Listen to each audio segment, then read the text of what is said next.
Hi guys, my name is Pure Madonsela, author of How I Aced Matric and Academic Excellence Coach.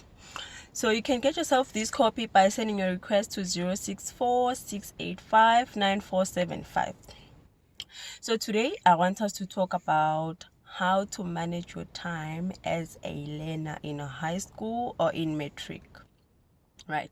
So we all have 24 hours in a day, but you often feel very overwhelmed that in that 24 hours you need to go to school, you need to write homework, classwork, assignments, go to your sporting activities, and you feel like there's so much to do and so little time. So today I'm going to share 5 tips on the possible areas that you can save your time so that you can free up time for you to be able to study when you get home. So tip number 1 is that you need to evaluate how much time you spend watching TV.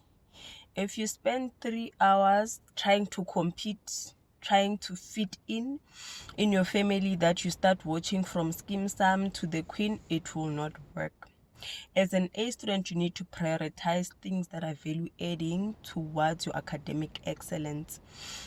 So what I used to do now when I was in matric, I selected one specific soapy that I was watching when I was eating dinner. That way I knew I could have dinner and I could have my soapy at the same time, because I knew that I couldn't do everything. So it made sense for me. It means I cut down on 4 hours of TV to 30 minutes of TV, because you'd also need to connect with family, and what better way can you do that over dinner, over lunch, over whatever, while you watch TV? So you need to reduce the amount of time you spend watching TV. Secondly is the amount of time you spend with your cell phone. So you probably in 24 hours spend 30 hours with your phone on your hand, checking out who's texting, who's not, spying, being on free mode, checking out people's statuses, what other people are doing and what you're not doing, what you're missing out on, envying people, looking at the life that you should be living, that you probably won't get to live because you should be studying but you're not. So cut down on that cell phone. You're so quick to get it charged, you have data, you've got everything. The same way you treat your phone, charging it, buying data, buying airtime, is the same energy you should devote to your books, making sure that your books are studied, your books are read, but that's not what you're doing. So you need to reduce the amount of time you spend on your phone. That 3 hours needs to go down to just about an hour, because it's definitely not going to help you in any way, because 90% of the time your phone is on your hand. Only you knows what you're doing. If only we could have spy cameras that just look at your screen and check where Third one is sleeping. You cannot be sleeping 10 hours in matric. It's just not possible. You cannot. So you need to be strategic about when you sleep, how long you sleep. But what's very important is that you need to reduce the amount of time you sleep for you to be able to get so much work done. If you used to sleep at 10, you probably can still sleep at 10, but make sure that what happens between the time you get home and you sleep at 10, there's so much work that was done. Your homework is done, your assignment is done, and you studied at least 2 subjects, one mathematical stuff for calculations and one light subject, maybe a novel, a language, or some theory subject. But you really need to start adjusting the time that you sleep. You cannot sleep at 8. It's just not possible. Number 4 is postponing. You probably every day spend about 1 hour trying to negotiate that I shouldn't be studying, I don't feel like studying.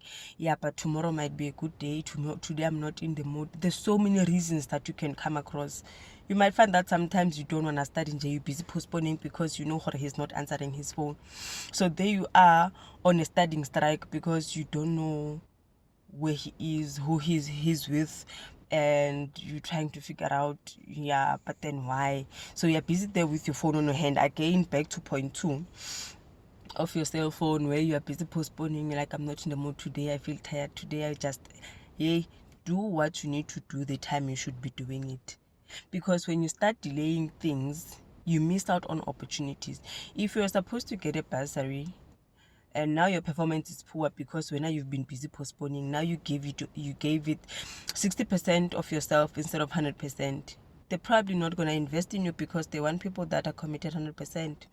So you need to start avoiding or trying to convince yourself not to study.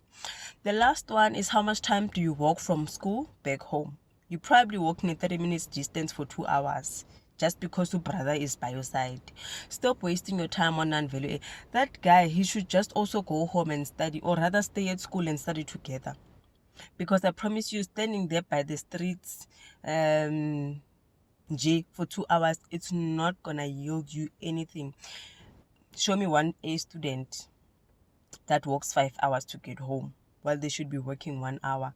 One of the things that you probably start doing is that you need to start comparing, but not comparing, but just benchmarking to say, who is an A student in class? And start looking at how they behave and compare with yourself and check the things that they do. Are they similar to how I behave and how I conduct myself? And start adopting those small things that might not look like they yield an ace. But I promise you, if you save all the things, if you save all the times that I talked about now, you probably save 6 hours that you can start devoting to studying. So you can do 2.5, 30 minutes break, 2.5, and then you go to sleep. So you really need to start managing your time properly. 24 hours in a day is enough. You just need to know how you go about it. Which things should you not be doing that are not adding value? Which things should you still continue doing but at a very minimal duration? And which things you cannot reduce the duration? They will always take that long. Being at school is always about 8 to 10 hours, depending if you've got extra classes or not, but there are things you cannot. So the things that you can adjust, if you can adjust sleeping 10 hours to 8 hours, do it. If you can adjust eating for 3 hours and eat for 1 hour 30 minutes, do it. But you need to start cutting down on things that are not adding value to you. Don't forget to rest. Resting is also critical, but also you cannot make sleeping or resting as an excuse for you not to do the things that you should be doing. Good luck. Thank you.